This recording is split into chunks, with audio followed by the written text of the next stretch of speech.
so you can do audio recording. So you will be making some notes. So that's the idea.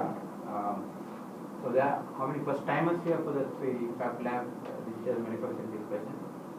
You are also first.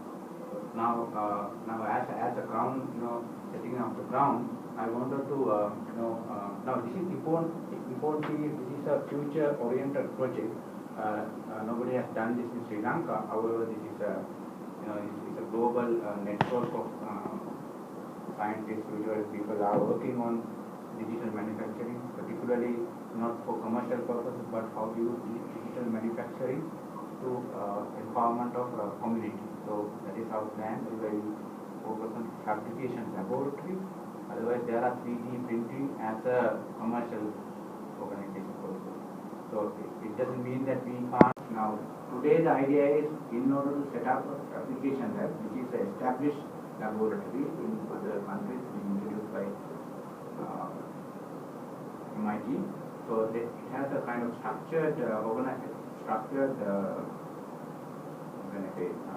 plan, process, those things are there. But we will usually discuss about if we are going to have something like that, what are the challenges, what are the procedures, what are the options we should follow here. So you have been invited based on your professional expertise and also based on your interest. So you don't have to worry that you don't know this subject, but based on the expertise areas you have, you can contribute. Now I think before going into detail, I want you to briefly introduce yourself, like for example your professional background and work, and anything you want to introduce yourself. When other people are coming, you can introduce. Also, we can actually ask them first question and Buddhika will introduce. Patient, can you introduce yourself? Yeah, sure. So I'm Patient Fernanda, and I live in Seattle in the United States, and currently I work for Boeing company, process engineer, and also a technical fellow at Boeing company. So my interest on digital manufacturing and FabLabs came as a result of one article I read. So that sparked the interest, and that's how I started the whole discussion on this. When I visited Sri Lanka, I talked with Chaminda, and then we started this process. Now. So we talk about that in detail, but anyhow, my background is mechanical and industrial engineering, so, and basically process development current. Okay, so I'll pass it to somebody else and we'll talk about digital manufacturing. Okay. Yes, Dr. Buddhika. Hello, good afternoon, everyone. So I'm Buddhika Jayasena. Currently, I'm located in Atlanta, Georgia, in USA. So I'm working as a research engineer in Georgia Institute of Technology. So my background also very similar to the Gration. So I'm also basically a manufacturing engineer. I graduated from Faculty of Engineering in Peradeniya, and then I completed my PhD and PhD in Singapore. And at this moment, my main concern is nanotechnology related applications. So then I think I can pass it to someone else. Okay, yeah, you can start with Tilan on this side. Hi everyone, good afternoon. I'm Tilan Hettiarachchi. I'm also passed out from Faculty of Engineering, University of Peradeniya. And recently I did my master's at University of Moratuwa, and my research interest is into green IT and green manufacturing. And also, as Buddhika and Gration said, I'm also interested in this wave of technology called next generation wave of manufacturing called digital manufacturing. So that's why I'm here. So I'm looking forward to have an interactive session with you all. I think I can pass it to someone else. Hi everyone, I am Hettiarachchi. I am a psychologist and I did my first degree from University of Fabrication, and then I did my master's from University of Delhi. And actually, this is the first time I am participating this kind of program, particularly about digital manufacturing. It is out of my interest, and yeah, so that's about me, and let's see how it goes and how things can apply to my field. Yeah, welcome, because we need actually people beyond science and computer science and engineering, so that's why we need people like you. So welcome. Yes, ma'am. Hi everybody, I'm FabLab. I'm working at BSc and I'm currently doing my master's at Colombo University. And I will just to know what is digital manufacturing, so that's why I participated here. So, thank you. Okay. Angela? Right, my name is Sri Lanka. I'm a product of Fabrication University, just like my batchmate Mr. Chaminda Fabrication as well. So, and subsequently I did my master's degree in international marketing from Queen Mary University of London. And currently I'm working as a quality manager at ACL Electric. Actually, being the engineer of manufacturing or production, I think it's the latest technology introduces additive manufacturing. So that is quite new for our country as well. And I would like to contribute, just like I must thank first of all Chaminda for organizing such a, facilitating such event first time in Sri Lanka, and we have a very good resource person, Mr. Prandu, and we should take all these advantages to make it happen in Sri Lanka. If we can do this, actually this is some kind of a social thing, it's what we call wealth without money. So what we are trying to do With money, wealth, social.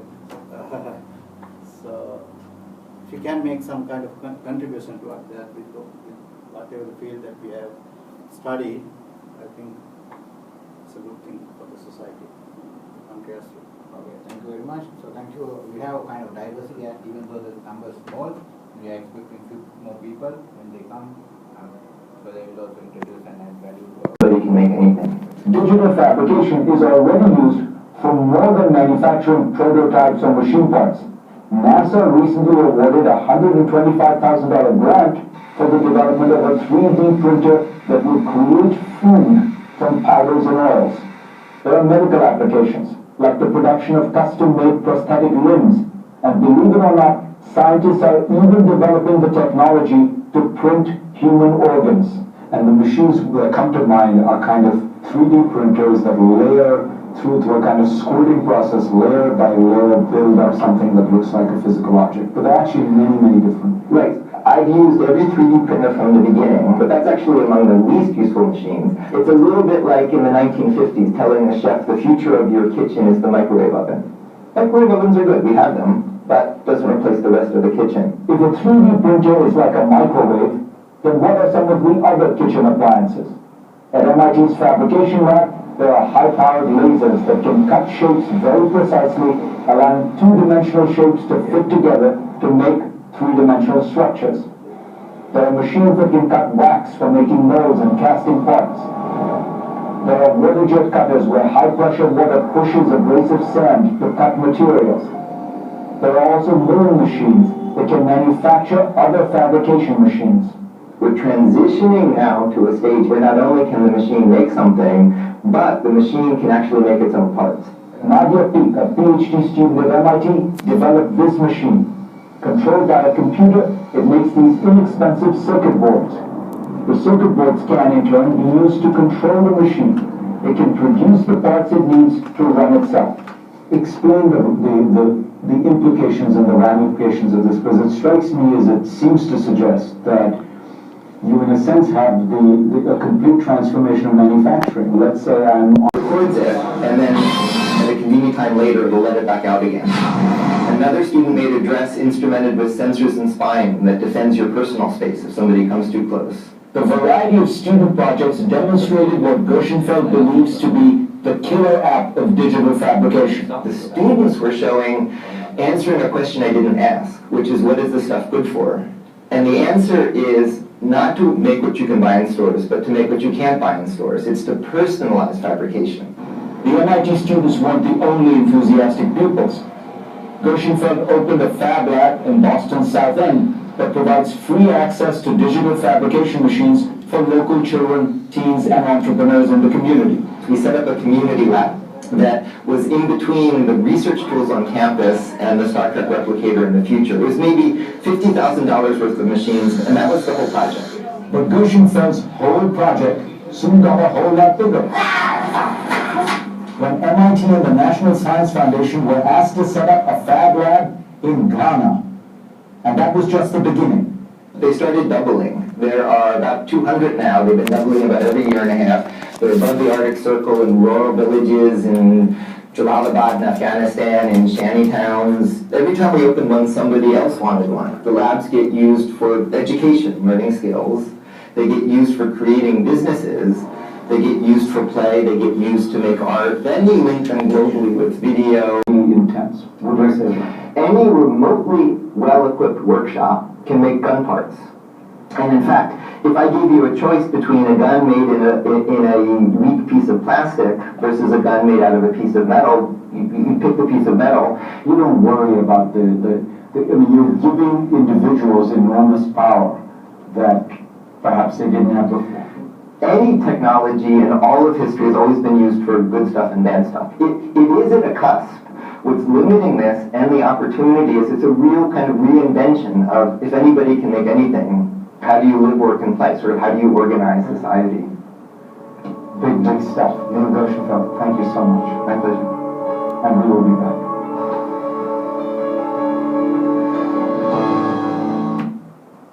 So this was about city. And we also have a new arrival. So do you mind sharing about yourself, like introduce yourself, your name, where you work, your background? Yes. I'm Ajanta Ratnakar, working as the Chief Executive Officer at Sri Lanka Private Limited. It's a startup company. I'm one of the co-founders. And we do mobile internet activities. And before that I was at the World Bank Project for Higher Education. And I did my master's in UK and business administration here. And my background is IT and combination IT and business administration, and that's all about me. Okay, welcome, Majan. So it's always better to see you, to have you than not having you. Yeah. I mean, late is fine. Okay. So we have two guys connected online from California and from Seattle, right? Yeah. Okay. So we are expecting one or two more guys to come, inshallah, and will come. Continue. Now I want to creation again. If you can very briefly, kind of introduce or share some ideas. Kind of this cross-cultural manufacturing environment. We do have a few additional pieces of equipment or pieces of machinery in the Century College Fab Lab, but not necessarily all of them, but we have a core set of machines, and that's what I'm going to talk about first and foremost here. So one of the areas I'd like to start with is what we call our machining center, or our digital CAM system. This is a rolling Brodella mill, and it's a desktop CNC machine. It's driven with some open source software. MIT has written some of this software, and this machine enables us, one of the things that we do in this machine is to do printed circuit boards or our own printed circuit cards. So rather than buying something, or even perhaps buying something in a breadboard environment, we can actually design our own printed circuit boards. Students engineer them. We then take surface mount components and we can manufacture and build different components. This piece of gear right here is essentially a thin client computer. It's one of the projects that we're working on in the MIT FabLab global environment. It's actually gone through several iterations right now. We can also use this machine to do some prototyping. We can use it to do 3D modeling. We can build molds and things like that we can then produce other types of parts. Over here we have a scanner. We're using a digital scanner, which is one of the newer items that we've introduced to the FabLab. Here you can see that we've got a scooter set up. This is the actual scanning device, and we input it into a machine. So we can take an already pre-existing part, and to a degree we can reverse engineer that. So this is actually proving to be a pretty invaluable tool. And moving around the FabLab, one of the most important components of any digital FabLab is the ability to communicate with different groups and different FabLabs across the network, both in the United States but also globally. We're using a Polycom system. MIT sponsors a Polycom bridge for us. It's a free service. We just have to be able to get to the internet. So all FabLabs have some kind of a communication system, video conferencing system.